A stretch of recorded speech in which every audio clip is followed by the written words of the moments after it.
So what happens when we die or almost die? Is it the body just helping you cope with passing on to another side? That seems to be one of the big ultimate questions. And now that science has improved upon itself, they're trying to have proof of an afterlife or disprove any kind of afterlife. NDE, near-death experience. That's what they call them, yeah. That's what it is. And I guess what Jeremy Renner went through when he got drilled by that snowplow was a near-death experience. Now, he did not legally die, but he did claim to have experienced a brief period of death. And he recalls this life review that he talks about in his memoir, where he was medically conscious, but he felt like he was in a different place. Here he is explaining what that experience was like. I'd write, Jeremy, on that day when you went under the snowcap. Yeah. What happened in that moment? It's a beautiful, beautiful thing. To me, it's like you get to see behind the curtain, and there's some sort of solace that comes out. Look, I didn't want to come back. Let me just put it that way. Why did you not want to come back? It's the most pure, beautiful existence for us to be. What did you see? There's not much to see. You know, that's a human experience, right? It's like if the closest thing I think for seeing is that if you know in your mind's eye and sort of your imagination, that type of thing, you witness when you die is not through your eyes, right? You don't have vision, you don't breathe. Like love is the only thing that exists beyond this rock, and that is what you feel and you experience. You experience your life review. You have anyone you ever loved, anything that is attached to love is there with you at all time, place, and space. There's everything and everyone is there. Everyone. Well, whatever he says, I'll take. Wow. I mean, that sounds amazing. Well, there are many accounts of people who feel like they've passed away and that have come back. And when they do come back, they have such a different perspective of just being here on Earth. Things don't get to them like they used to. They don't take things as seriously. They don't let things, they don't feel slighted, like somebody would that has not gone through something like that. There's a study this week, and they interviewed an extensive amount of people that have had near-death experiences, and they said the one common thread was they all changed the course of their life away from money and possessions to experiences and people and doing charitable acts.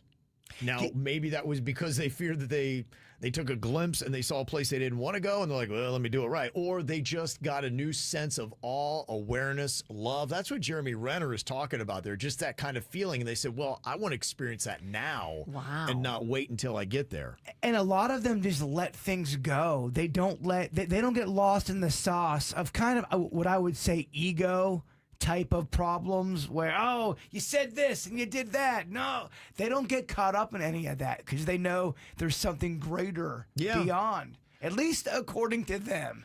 I can think of about 5 people right now I probably need to drop a near-death experience on. Yeah. Might be a good thing for them to go through what Jeremy Renner did. Don't accidentally kill them. Yes, you're right. Don't actually do that. Yeah, and it is getting to be a weird thing. I am oftentimes looking into this. Now, there's a lot of stuff that's on social media. Somebody was on there trying to claim that the Russians have been able to almost put a code on whatever the neurons are that have thought, almost maybe like your spirit or soul, and they tracked it to going to some faraway galaxy, and they're like, we don't know what's in this galaxy. It's 1 billion light years away. Probably a bunch of hooey because it's social media, and of course it's somebody like the Russians that are doing it. And then the other thing too is scientists have come out and said, people who experience that euphoria or that euphoric feeling of going to that next level, that's just your body protecting yourself, and it's built into your DNA. And when you do pass away at that last minute, you get one final peaceful ride so you're able to exit this planet. Well, it's like a shock protector. Right, exactly. It keeps you from going into shock. It gives you all these happy, pleasant things, which we already know shock is a thing. Yeah. And your body shuts down the certain pain receptors so that you don't feel pain. Your brain does that as a protective thing. So Is this the one last shock protector that you have in place? Well, the naysayer would say that spiritual experience you're feeling when you're crossing over and seeing your loved ones, that's that protective dopamine or chemical rush you're getting. The last rush before the dirt nap. And then other people go, no, that's not it at all. That's you trying to get to that next level. It's and the next phase. That's the argument. Yeah, we are on the threshold right now with health and science of maybe cracking a code into longevity, life, the afterlife. It is kind of crazy. I just saw today that there is some company that says they are 8 years away from being able to do a full head transplant.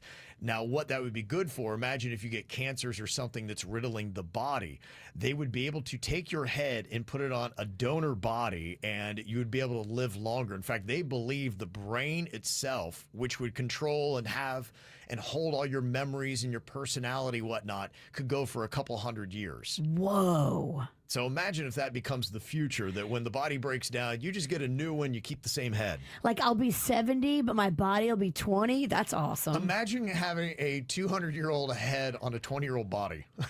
Let's go. It would look like so many people in South Florida. You'd be so smart and have so much ability. To be smart and hot? Oh my gosh. Oh, It's getting weird Wow. out there. It is sign me getting- up. This is how we do. It's the KVJ Show.